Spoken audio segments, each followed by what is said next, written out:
Magandang araw po sa atin mga kadyano, mga katekra, mga ka-sweet Mary, mga ka-jolly vlog, ayan. Ayan, mag-start na tayo pintura dito sa ating hallway, ayan. Bali, ayan, same procedure po. Nilinisan ko po muna yung mga agiw, ayan, nagkakalaglagan. Para po pagka pinturahan natin is kakapit yung ating pintura.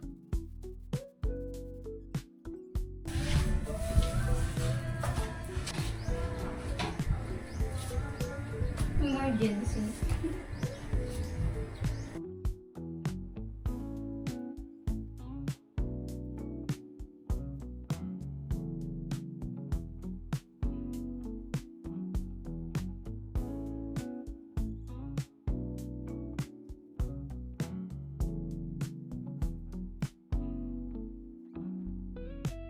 Ayan po mga kadyan, ayan, nakapag-first coat na tayo dito sa ating wall, ayan. Bali pala mga kadyan, pag-gising ko ng umaga, nung napinturahan ko na tong pader po natin, sobrang nakakasilaw. Kasi nga white, ayan. Ayan. Pagkatapos po natin na mag-first coat dito sa ating pader, papatuyuin ko muna, then mag-apply uli ako ng second coat. Pag di ako satisfied sa second coat, then ayan, apply natin ng third coat. Ayan, tatakpan na po natin itong pinintura ni Crystal na kulay orange. Ayan. Para mas malinis tingnan. Ayan.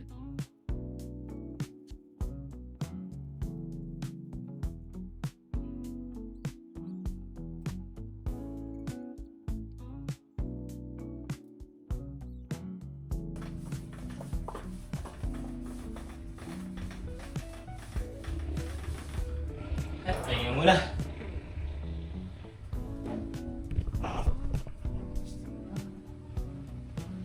First coat pa lang.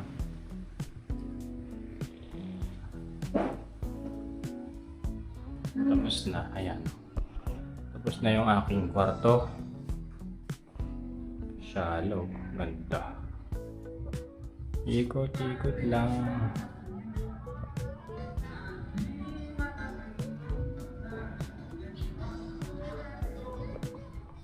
Oh, Ganun yun. ay. Ganun mo muna. Diskarte niyan para hindi siya bulot. Ganun mo. Para mabawasan. Oh. Mimi. Pagod na ako. May natitira pa lang ako pintura. Marami pa.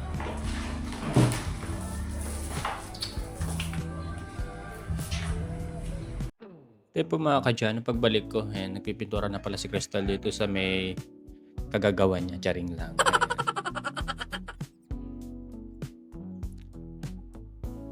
Ayan, naghalo po muna ako ng bago pintura pa kasi naubos na po yung hinalo ko ng una. Ayan. Then ako na ulit yung nagpatuloy ng pagpipintura.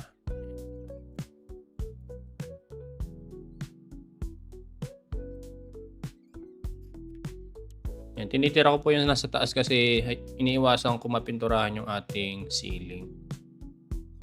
Gagamitan ko kasi ng brush yun pagka medyo maliit na lang yung portion. Ayun, so may mga corner yun. Sayang naman ang kisame kung malalagyan ng pintura. Duduming tingnan. Kaya dahan-dahan ko pong ina-apply yung paint na yan. Tapos yung mga hindi na kayang abutin ng roller is brush yung ginagamit ko. Ayan, katulad yan.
At ayun, after ng pag-apply ng first coat, magse-second coat natin. Ayan. Mas kikita na yung pagka-white niya pagka nagka-second coat na. Pero kukulangan pa rin ako pag second coat lang yung nilagay ko.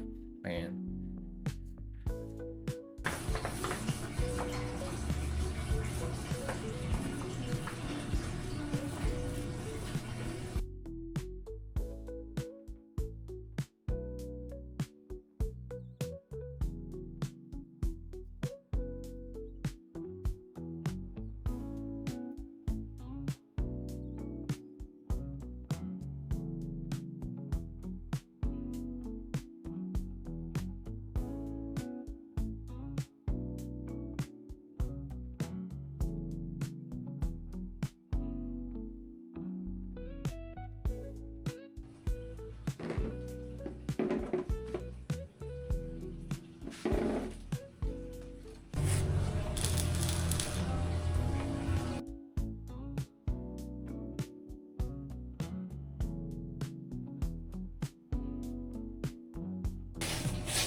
So yung mga kadyan, medyo natagalan ako magpintura dito sa may hallway natin kasi ang daming corner. Ayun. Pinadahan-dahan ko para hindi makalat tingnan. Ayun. Kasi syempre yung baba, pipinturahan din natin. Tapos lalagyan natin siguro ng line pagka nag-ipon na tayo ulit. At ayan, second coat naman dito sa isang pader natin, yung malapit sa pintuan. Yan, mas malinis pa po nga tingnan pag second coat na talaga. At nakakasilaw pagka tinamaan ng araw or liwanag. Pero maglalagay pa rin tayo ng mga decoration o yung mga fluted panel kung kaka-budget tayo. Ayan. Pero isipin ko pa rin kung gagaganda ba o ikapapangit. Ayan.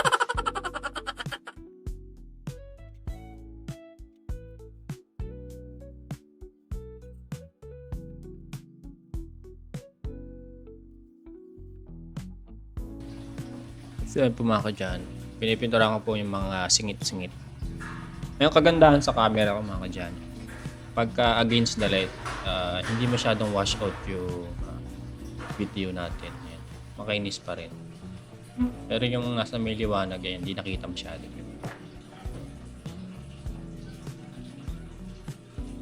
Dito tayo nagpo-focus sa mga corner kasi medyo mahirap na pinturahan.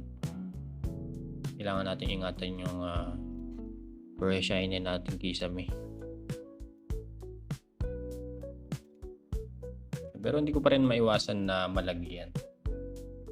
Kaya pinupunasan ko po agad ng basahan.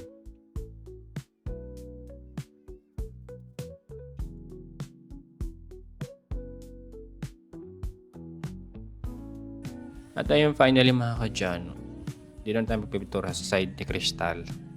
At yung CR natin dyan, hindi pa nagagawa. So magagawa rin yan pagka nagka-budget na tayo kasi napakamahal magpagawa. Mas mahal pa ang labor kaysa sa materials ngayon. Ito yun. First coat natin, napakaganda na agad na tingnan. Ayan. Ayan, parang dinaanan ng nagbabundles yung ating pader dito sa terrace sa taas. Ayan, pipinturahan din natin mamaya yung mga katyan.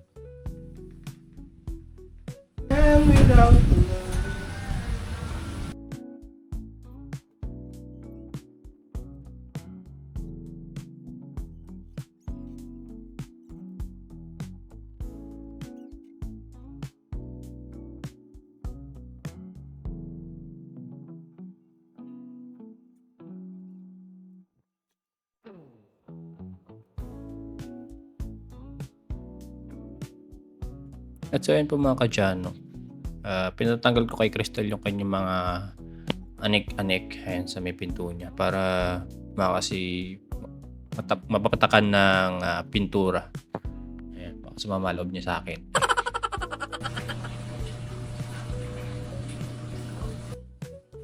At siya na rin po yung nagpintura. Ayan, sa may maliit na part na yun. Yan, ako na yung bahala doon sa mga gilid-gilid.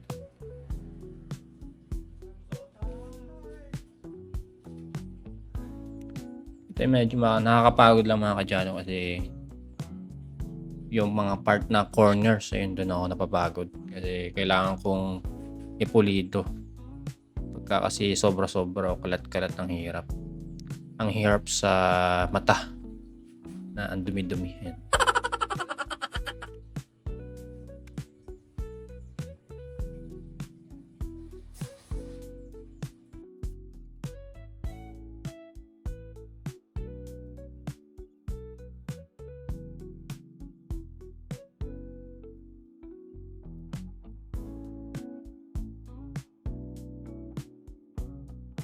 Ito yun po mga kadyano, pinag-second coat ko si Crystal dito sa may isang pader na to. Ayan. Para mabawasan yung ating gawain. Para magpo-focus na lang po ako dun sa mga corners. Ayan. Yan naman doon sa mga malalapad na part. Hindi kailangan ng arte. Arte, may ganun na yun.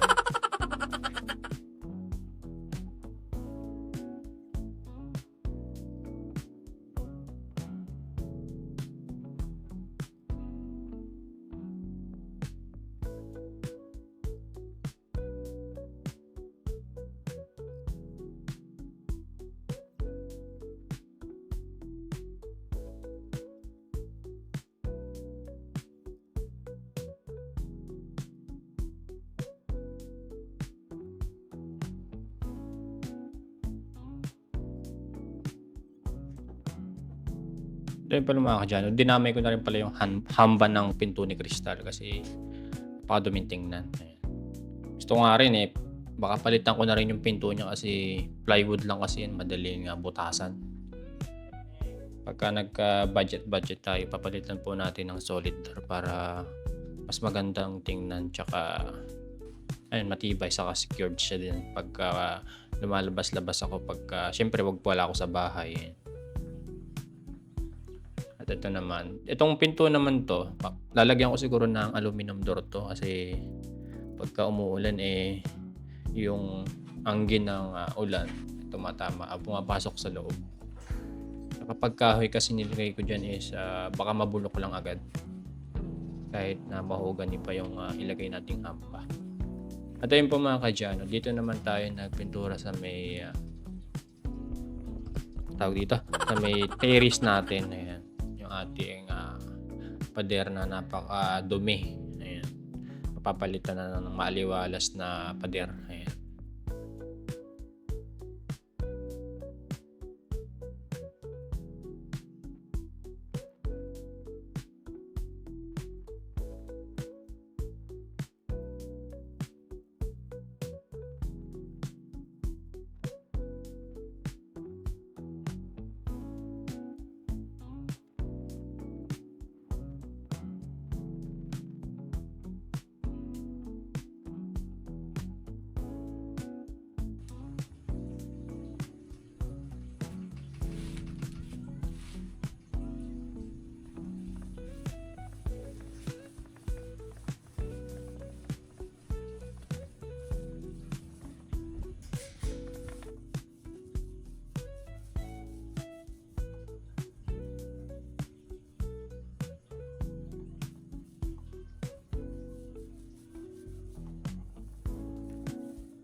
At yun po mga kadyan, na nag-start na rin tayo mag-second coat. Ayan. Pagka first coat lang, kitang-kita pa yung bakas ng nakaraan. Paraan na yan. Ayan. Pagka second coat na, mas maganda ng ating plant compare sa first coat lang. Ayan, medyo hapon-hapon na itong mga oras na ito sa video. Medyo pagod na ang aking mga muscles kaka-roller. Pero ini-enjoy ko naman yung process ng pagpintura po natin mga kadyano. Ayun pala, may kislap doon sa pader natin kasi nagwe-welding po si Kuya Brian ng time na yan.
Ay mga kadyano, tapos ko ng pinturahan tong ating kwarto. Siya, linis tingnan no. Maliban lang mga gamit ko, syempre. Magulo yan. Kasi tinabi ko lang. O di ba napakalinis tingnan compare sa dati. Siya, oh. Palitan na ng ilaw, dilaw eh.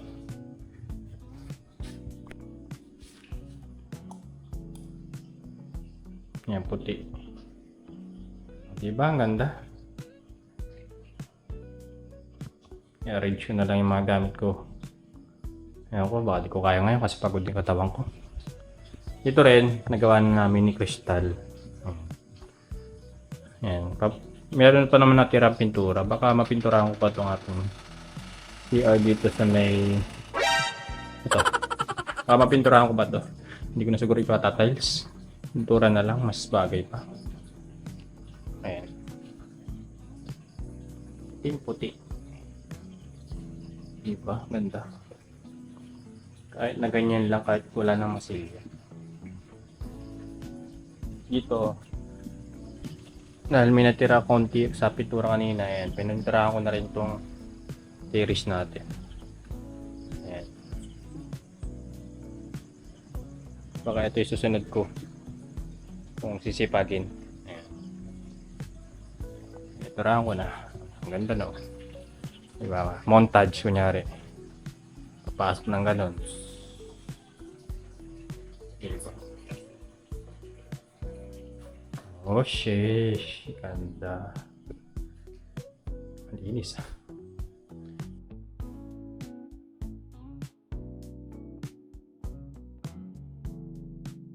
O diba? Pipintura ko rin yung ating pinto ng varnish na maple.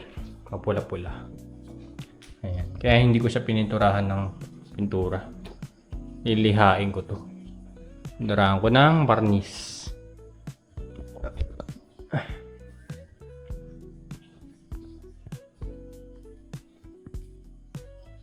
Diba? Linis.